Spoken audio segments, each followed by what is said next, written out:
Hey, welcome guys.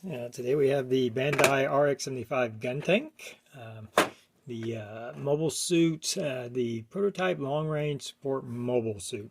Now the kit comes molded in its several colors, as it's seen, I guess, on this show. I don't know a lot about this particular vehicle. I think I've seen it on a few episodes, but I really don't know a whole lot about it. I actually have built there's like a second or a prototype earlier version that I built a few years ago that was actually kind of looked more realistic. This one has more of an anime, cartoonish kind of look to it. So, but like I said, it does come in colors, so I'm debating on just building it and then weathering it and doing some flat coats to give it more realistic look instead of trying to repaint, just to repaint all these colors that it's already molded in. So I'm probably going to go that direction. I may do a little bit of painting here and there, but I think I'm going to assemble it and then we'll weather it up. And I think there are some decals. I don't know. I thought there were some. They may have been misplaced. But we do have like one clear part. You have looks like the cockpit is like a molded, very low detailed pilot in there. And I think that's about it, but I guess there are no decals, so it might be, nope, here's the parts. I was thinking they would have to have decals in here, but they're actually molded parts that you insert in there. So it doesn't look like there's any decals to put on this, so we're really just building it and weathering it and putting on some flat coats. So let's just get started.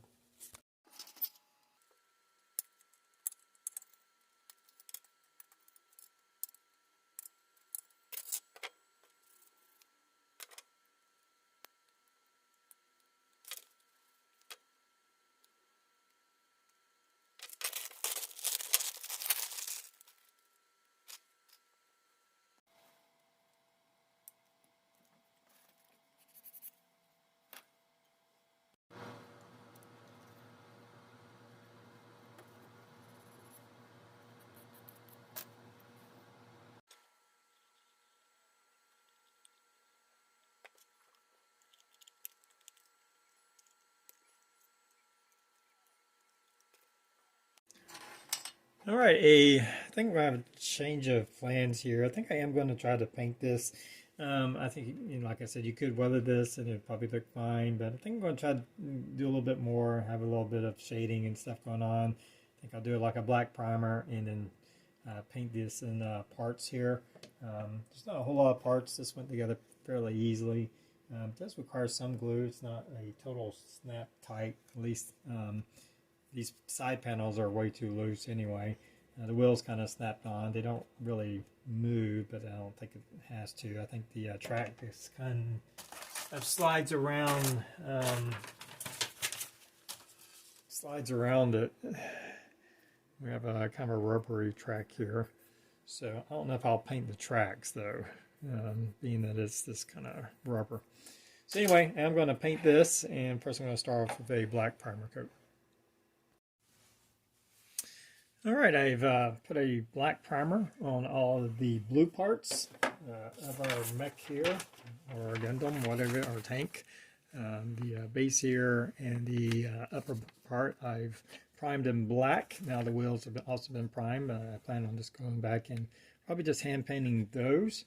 Right now I'm mixing up a blue paint to go on. Now since it's got a black primer, it'll be probably a lot darker than what this color is, and I'm just using this acrylic paint, this sapphire blue from Deco Art, and I got some water and some acrylic paint thinner mixed in there, thinning it down. You do have to thin this down quite a bit as it is quite thick, but when you get it to the right consistency you can airbrush it. So I'm going to be putting blue coats on them as I airbrush it on. I'll probably try to do some shading with it. I may lighten this or darken this by putting some different colors in there, and just kind of doing some color modulation with it too. So I'm going to get busy on painting all these blue parts up. Alright, I put on the blue base coat to the blue parts here. Now the paint was a little thin. I thinned it out a little too much and it was a little splotchy, but I decided just to leave it that way If you look closely, I think it just kind of adds, it gives it a little bit of color modulation and gives it kind of that beat up paint look. So I didn't try to give just a thorough blue coat, just one kind of thin coat. Now this has only been drying for a few minutes. It's kind of just dried to the touch. And what I'm doing, I'm going ahead and going to add in some weathering to it. You can see some of the paint I've just scraped off. We have that black primer coat underneath, and I'm just taking this toothpick and I'm going to go kind of across the edges here and just scrape away some of the blue paint.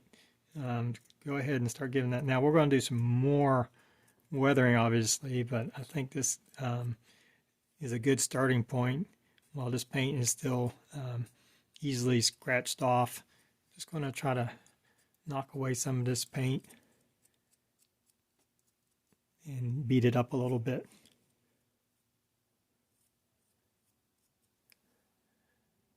It's kind of like that. Just starting, I'm going to work on all the blue pieces while there's the paint before the paint gets too hard, and that'll give us a nice start to our weathering. All right, just working on the weathering here.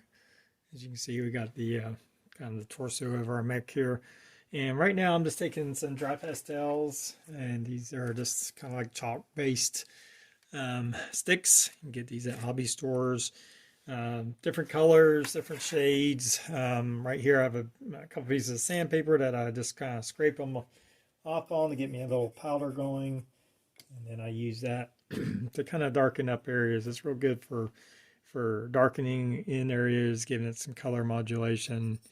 And you just have to kind of seal it in with a clear coat once you're done. But as you can see right in here around the body, where I mostly try to get around the edges and panel lines and kind of darken those in. And I think that has a nice look to it. I painted up the red parts much the way I did the blue with a black primer, and then some red over top of it, and then scraped away. And I'll be adding in our weathering powders to this also. Just kind of give you a little example. This kind of in these creases are good areas for these powders. It helps bring out the detail, make some fake shadows, kind of things of that nature. Kind of run along the edges, or anywhere you just want to have a darkened up area like that. So I still have to do all the gray parts, his guns and arms, and I think there's like these ammo canisters on his backpack. So I still have to put all that together. I have a couple of yellow pieces that go right in here on his chest, and we'll paint those up somehow. And we of course have the cockpit we need to paint up also. And I'm going to do it all the same way. A black primer with some kind of base coat, scratch it up and weather it, and we'll try to paint this cockpit up a little bit and get the pilot all painted up. So I'm going to work on all that, do his arms and body, the other parts, and get those done. I still have to weather this up a little bit with the powders. It's coming along, looks pretty good, I think. And but I'm going to get all these parts painted up, and then we'll come back once I get that done. All right, as you can see here, I'm starting assembly of it. Pretty much following the same process for all the different sub-assemblies.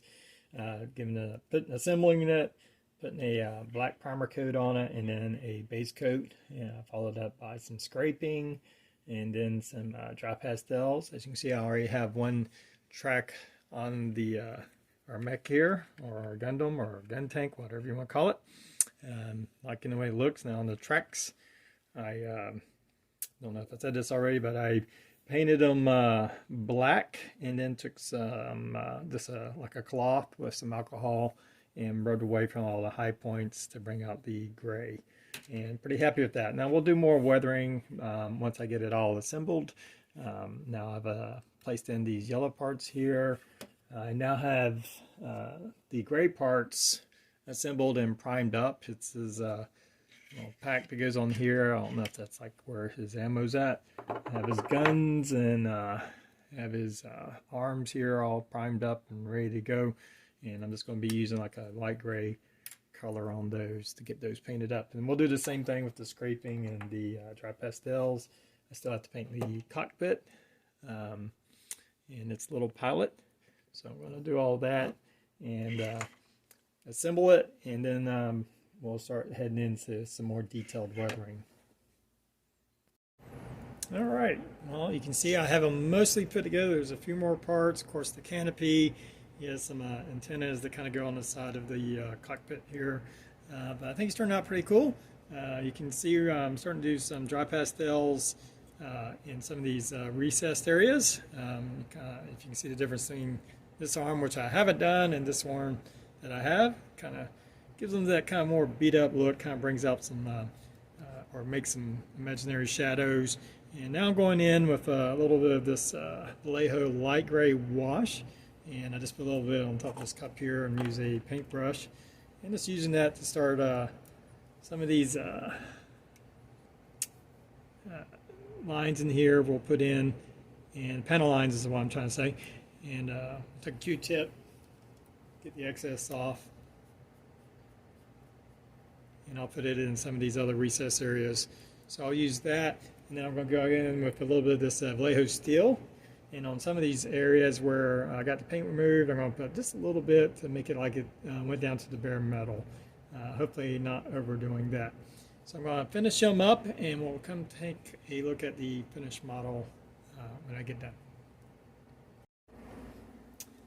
Alright, well, here's my finished RX-75 Guntank by Bandai from the Gundam universe. Now, I'm really happy that I decided to paint this model and not just try to weather it up. I think it turned out much better. Now, I did go with a more realistic weathered look and not so much the anime, clean, bright colors. You know, I think that, you know, if you like doing that, that's great. I've seen some really nice ones. For me, I love to weather stuff and give it that kind of realistic, you know, beat up look, battlefield look where things are dirty and grimy. And so overall, I'm pretty happy with everything. I finished up with some oil paints, mostly some like burnt siennas, kind of just had a little bit of rust effects on different places. And oh yeah, I did do a dry brushing with some of that steel on the tracks to kind of give it that exposed metal look on our tracks there. I have it resting just on this scenic display base, and this is a piece of foam that I cut to size. I took some sand, some just white glue, some gravel from my driveway, and mixed that all up, put it on there, let that dry, and then painted it up there just to give it, it's just sitting on there, it's not attached. Here you can see the back of our gun tank here, and the different colors. I think the cockpit turned out pretty good. I think the painting on the pilot might have been a little bit better, but overall I'm pretty happy with it. So I hope you've enjoyed the video, and until next time, everybody have a good one.